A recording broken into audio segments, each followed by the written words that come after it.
इकबाल रेलगाड़ी में कैम्ब्रिज से लंदन आ रहे थे। डब्बे में कुछ लोग उनके करीब बैठे ताश खेल रहे थे। आखिर एक पार्टी हार कर उठ गई। जीतने वालों ने रकम समेटी और कुछ नए लोगों को दावत दी। बहुत जल्द ये भी हार गए। इकबाल ने बगौर देखना शुरू किया और समझ गए कि वो लोग बेईमानी कर रहे हैं। वो अब तक 20 पाउंड इकट्ठे कर चुके।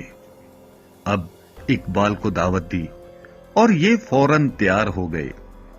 गाड़ी लंदन आकर रुकी तो 20 पाउंड इकबाल की जेब में पहुंच चुके थे और बेचारे पेशावर जवारी उनके सामने हैरान बैठे थे।